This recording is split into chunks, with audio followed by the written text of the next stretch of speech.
Welcome to day 32. What a wonderful day.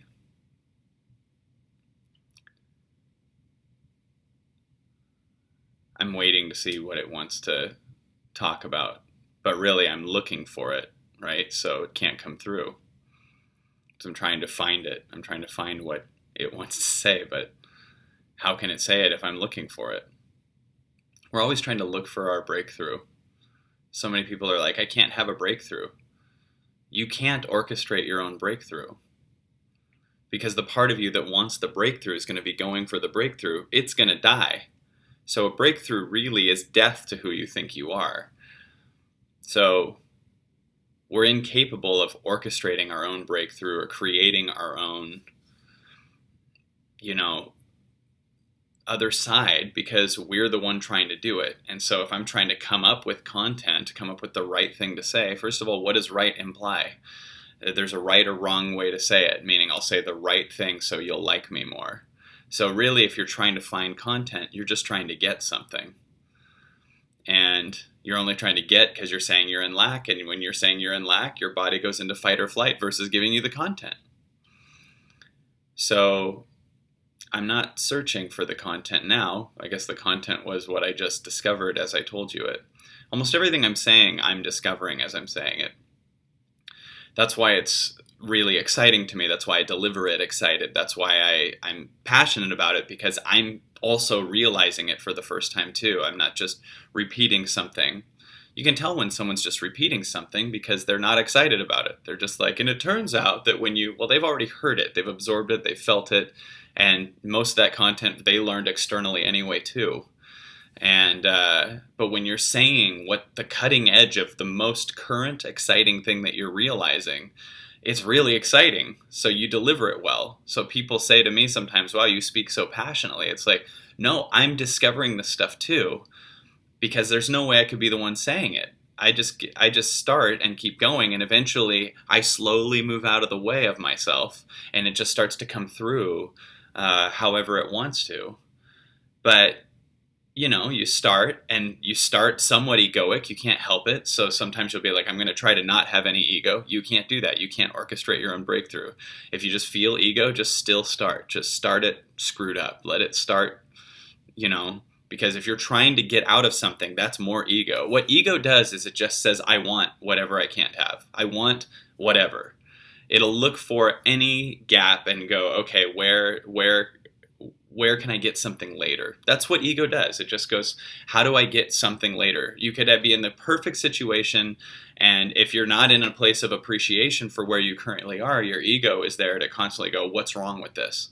And this is why celebrities get depressed all the time, because they achieve a lot of what they've wanted, and then immediately their ego goes, okay, well, what else do we have? What else? And so you're always in the future looking for another thing. And this is why your circumstance totally doesn't matter. That's why your circumstance doesn't matter. That your circumstance is not the cause of your happiness. Your appreciation for where you are currently is much more the cause of your happiness. So if you look at your situation right now, every person in the world, yes, I understand some are in horrible situations, but most of us, the ones that can watch this video and stuff, if you're looking at your situation and you're sad, that's because you're choosing to focus on what you don't have. And if you're happy, it's because you're choosing to focus on what you do have. It doesn't matter what you have. It doesn't matter if one person's got $20,000 and one person's got 10 million. It doesn't matter if, whatever. Any person can take any situation pretty much and go, what do I have here? And there's people that have been some really bad situations and trained themselves to find what's amazing about that situation so much. And then it built out, and they've gone from really big lows to having a massive amount of abundance, because the abundance mirrored their appreciation that they had for their current situation. And the second you start appreciating not only what you have, but the next level is when you can appreciate what you don't have. I love that I don't have that. Like, in other words, I'm okay with that existing and not being mine. Just appreciating different people in your life that you don't necessarily see as someone you're dating or something, but just that they exist. And then eventually just being appreciation.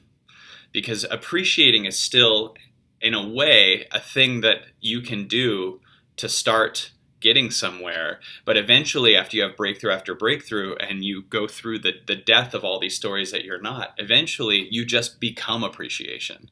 Every day I do these 2 hours and quite a bit of new appreciation just comes through me, because that's more and more what I'm feeling that I just am, as I let go of all these lies of I need to get this, I need to get this to be happy, I need to get this. That's one of the biggest things about sitting for 2 hours can do.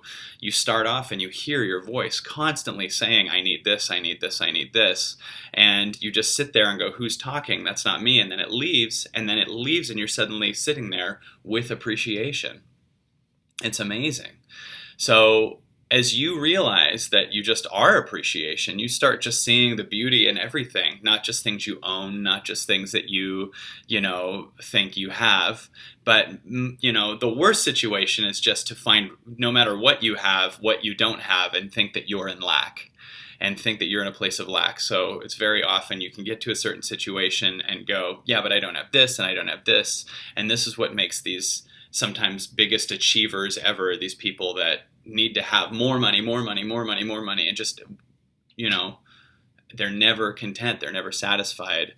And you could be totally satisfied feeling love and then let the abundance mirror that level of love versus you being a victim trying to get there. So to me, the biggest asset we have, the highest currency there is awareness, because the more aware you are, the more appreciation you have. Most people often think it's money or, just achieving stuff. And oddly enough, it has to be awareness, because those things still will come into your life without it. Money doesn't bring more awareness into your life, but awareness can bring more money. And that doesn't matter, though, because the more aware you are, the more happy you are with everything in the world, and the more you don't need any addictive stuff to make you happy, and the more you want to give more to the world. So your awareness can help you rise more and more and more, and your constant stacking your appreciation, your what am I grateful for, whether it's something I own, whether it's something externally, whether it's my problem.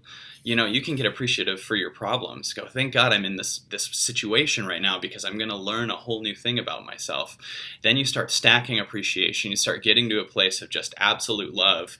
And, if we would do that with the same intensity, if we would love with the same intensity, this is something Marianne Williamson said, if we would love with the same intensity that a terrorist gives to hate, a terrorist, when they want to do something, they're willing to do it all the way, and it's horrible. It's a horrible thing, but their dedication to hate is insane. And if we could dedicate ourselves that much to love, if we would dedicate ourselves to stacking our appreciation of what I have and just stay in the room with that, if we would keep that same intensity and same choice and same decision to do that, this whole thing would shift so quickly.